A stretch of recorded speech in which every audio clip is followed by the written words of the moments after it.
pengajian fungsional. Nah, jadi sudah seperti janji kita kemarin ya, Nek, apakah Nenek masih mengingatnya? Masih, Mbak. Ya, baik ya, Nek, masih mengingatnya. Nah, jadi untuk pengajian fungsional ini sendiri tujuannya untuk mengetahui kegiatan ataupun aktivitas Nenek sehari-hari itu apakah mengalami gangguan atau tidak, seperti itu ya, Nek ya. Mbak. Nah, di sini nanti untuk melakukan pengkajiannya saya akan mempertanyakan atau saya akan mengajukan beberapa pertanyaan kepada Nenek.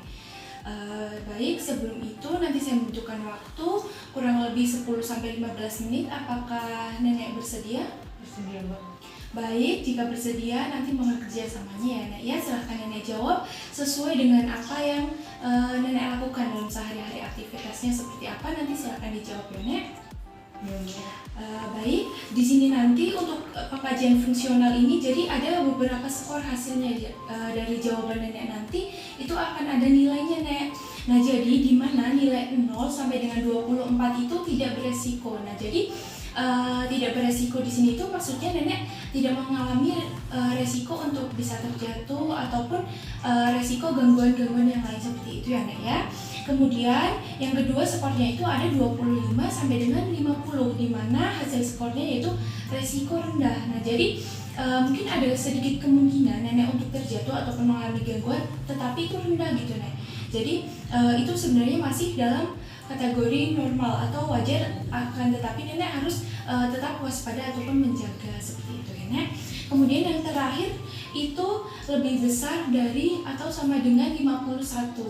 Nah, jadi ketika Nenek nanti mendapatkan skor lebih besar atau sama dengan 51 itu resikonya tinggi. Nah, jadi di mana Nenek ini nanti kemungkinan akan mungkin bisa terjatuh atau Nenek ada gangguan lain seperti itu ya, Nek.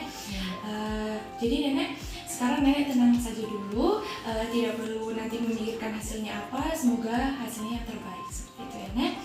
Baik, bisa kita mulai ya, Nek ya? Bisa. Yang pertama di sini pertanyaan pertamanya yaitu apakah Nenek dalam 3 bulan terakhir ini Nenek sering mengalami jatuh atau mungkin Nenek harus perlu bantuan ketika berjalan seperti itu, tidak, Nek? Jatuh, Mbak. Jatuh. Oh, baik. Jatuhnya di mana, Nek? Di depan rumah. Depan rumah. Ya, itu jatuhnya waktu ngapain, Nenek? Berjalan atau mungkin sedang ngapain? Berjalan. Berjalan.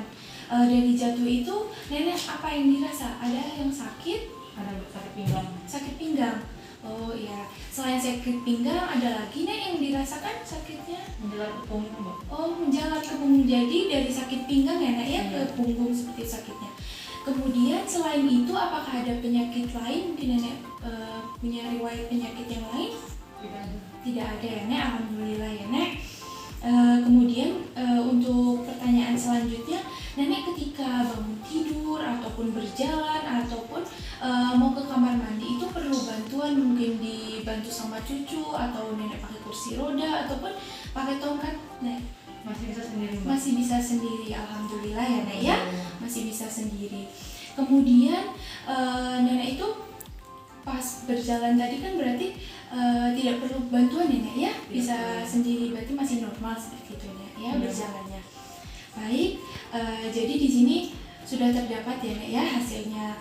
Nah, jadi ini nanti hasilnya itu 50, Nek. Nah, di mana 50 tadi itu hasilnya adalah resiko rendah.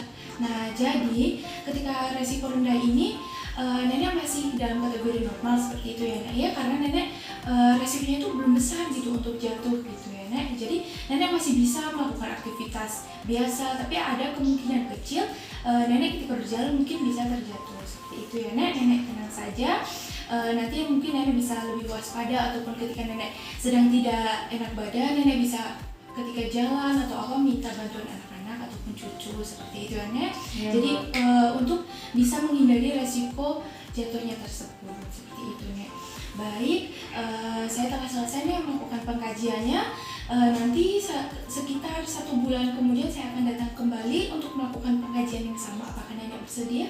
Bersedia, Mbak. Baik, jika bersedia, terima kasih sebelumnya, Nek, untuk Nenek bersedia sudah mau kontrak waktu kembali dengan saya, dan terima kasih atas kerjasamanya. Nenek sudah melakukan pemeriksaan ataupun pengkajian ini dengan baik. Kemudian saya permisi terlebih dahulu, Nek. Assalamualaikum. Misalnya Mbak.